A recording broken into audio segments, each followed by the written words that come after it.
সরকারি অফিস থেকে আপনাদের ফেরত দেওয়া হয়েছে। আমরা ভবিষ্যৎ বাংলাদেশে কে গোপালগঞ্জের, কে বগুড়ার, কে তারেক রহমানের লোক, কে মীর শাহ আলমের লোক, এই ধরনের চেহারা ধরে বাংলাদেশের ভবিষ্যতে বিচার করব না। বিচার করব তাকেই যে সবচেয়ে আগে প্রথম কৃষক, সেই প্রথমে বাংলাদেশে এনসিপির পক্ষ থেকে সেবাটা পাবে, তারপরে সে যে রিক্সা চালক, তারপরে হলো সেই সেবাটা পাবে। আর যারা মন্ত্রী এমপি বিভিন্ন মানুষের উপর অত্যাচার করে গায়ে গতরে তুলে ফেটে উঠেছে, পেটটা অনেক বড় করেছে, আমরা তাদেরকে বলবো সিরিয়ালের একটু পিছনে দাও, যাতে একটু গামায়া গামায়া তারপর হলো সরকারি অফিসে ঢুকতে হয়। এদেরকে সিরিয়ালে দাঁড় করায় রাখবো ভবিষ্যতে ইনশাআল্লাহ। প্রিয় মোকামতলাবাসী, আমরা আপনাদের সন্তান, আমরা এই কথাগুলো পথে পথে গিয়ে বলি, বিভিন্ন জায়গায় আমাদের উপরে হামলা করে, অবাঞ্ছিত করে আমাদেরকে। প্রতি সপ্তাহে সর্বোচ্চ বার বিকাশ পেমেন্টে 50 জন হবেন পেমেন্ট চ্যাম্পিয়ন। জিতে নিন টিভি সহ আকর্ষণীয় সব প্রাইজ। বলে যে তোমরা এই কথাগুলো বলো কেন? এই কথাগুলো বললে যারা আপনাদের ভাগ্য পরিবর্তন করার কথা বলে, সংসদে গিয়ে নিজেদের ভাগ্য পরিবর্তন করার চেষ্টায় আছে, তাদের হলো গায়ে আগুন লাগে যায়। আজকে সংসদে একজন বলেছিলেন যে বাংলাদেশের মাদক ঢুকে হলো স্বরাষ্ট্রমন্ত্রী এলাকা দিয়ে।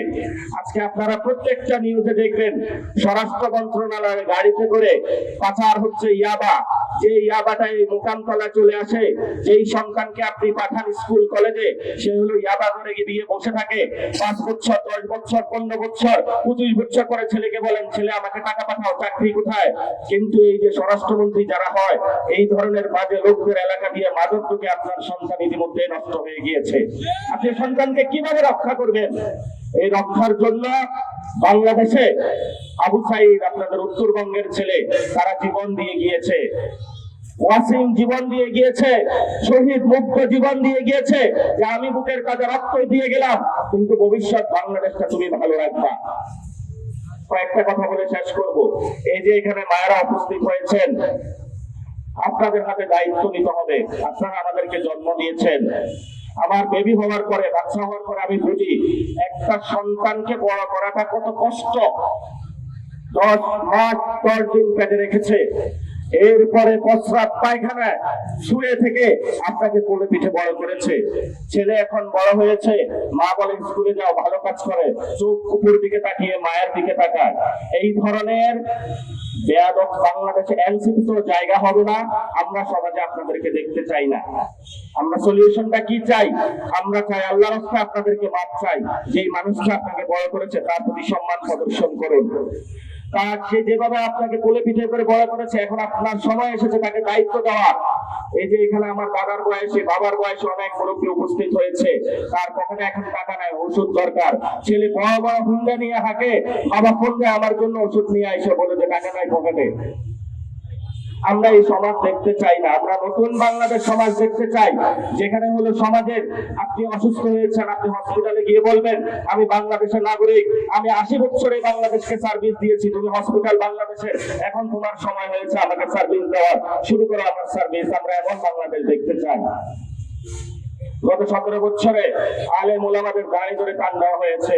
আমরা একটা মুসলিম কান্ট্রি, 90% যেখানে মুসলমান, কিন্তু বাইতুল মুকাররমের গেটে রক্তাক্ত করা হয়েছে। সাতলায় 70 জন, কোন কোন বরাতে অসংখ্য মানুষকে শহীদ করা হয়েছে। কিন্তু কেন শহীদ করা হয়েছে? একমাত্র তারা ইসলামের পক্ষে দাঁড়ানোর জন্য।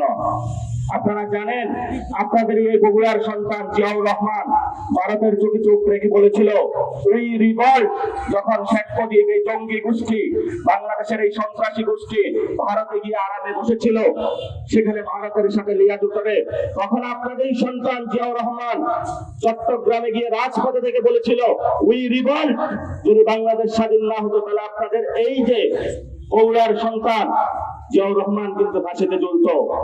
এই রিস্ক নিয়েও তিনি দাঁড়িয়েছিল বাংলাদেশের পক্ষে। কিন্তু আজকে বিএনপির ভাইয়েরা জিয়াউর রহমানের পোস্টারটা সুন্দর মতন লাগায় আর তলে তলে ভারতের সাথে লিয়াজু করে। আমরা এমন একটা সমাজে বসবাস করতেছি, আমরা এই সমাজটা দেখতে চাই না। এই যে এখানে অনেক মুরব্বীরা আছেন, এরা অনেকেই হলো ধানে ভোট দিয়েছিল, বিএনপিতে ভোট দিয়েছিল, কিন্তু আপনারা কি কখনো চিন্তা করেছেন যে ভারতের সাথে বিএনপি লিয়াজু করবে? এটা তো জীবনেও আপনারা স্বপ্ন দেখেন নাই। আপনারা কি চিন্তা করেছেন যে জিয়াউর রহমানের ফটো খালেদা জিয়ার ফটো লাগিয়ে কি চাঁদাবাজি করবে? আপনারা জীবনেও স্বপ্ন দেখেন নাই কেউ জিয়াউর রহমান খালেদা জিয়ার ফটো লাগিয়ে বিভিন্ন জনকে খুন করতে যাবে, সন্ত্রাসী কার্যক্রম করতে যাবে। কিছু বললেই আমার গায়ে হলো জিয়াউর রহমানের টিকিট আছে, আমাকে টাচ করবা না। কোন সন্ত্রাসী কোন জিয়াউর রহমানের অনুসারী হইতে পারে না। এরা বাংলাদেশের শত্রু, যারা এখানে মাদক চোরাচালান করে, সিন্ডিকেট করে বাংলাদেশের আপনাদের পকেট থেকে টাকা নিয়ে যাচ্ছে। এরা কোনো দলীয় না, এরা হলো গুন্ডা বাহিনী। দল মত নির্বিশেষে এই মোকামতলা এনসিপি জামাত যারা ভালো বিএনপি রয়েছেন, ঐক্যবদ্ধ হয়ে এদের গুটি চেপে ধরতে হবে, যারা এই অসংলগ্ন কাজ আপনাদের মোকামতলায় না করতে পারে। এটাই হলো আমাদের রাজনীতি। আমরা এই রাজনীতি নিয়ে আপনাদের কাছে এসেছি। অনেকে আমাদের ভয় দেখায়। আমাকে আজকে একজন বলবো, রয়েছে বলবা এটা মীর শাহ আলমের এলাকা, তো কি হয়েছে? কি হয়েছে? উনিও বাংলাদেশের ভাত খায়, আমিও বাংলাদেশের ভাত খাই। উনি যে বাংলাদেশে পানি দিয়ে গোসল করে, আমিও ওই পানি দিয়ে গোসল করি। আমি এতটুকু সভ্য আছি, আমি একটা রাস্তা বানালে কোন শহীদের নামে আগে বানাবো। আমি এতটুকু সভ্য আছি, আমি কোন স্কুল বানালে আগে হলো কোন বাংলাদেশের ৭১ যারা শহীদ হয়েছে, ৯০ যারা শহীদ হয়েছে তাদের নামে বানাবো। এইসব অসভ্য কাজ করবো আমি করবো না যে আমার সন্তান হয়েছে তার নামে গিয়ে একটা রাস্তার নাম দিয়ে দিব। এগুলো অসভ্য কাজ করবার বাংলাদেশে হচ্ছে। কোন সভ্য জগতের মানুষ এটা করতে পারে না।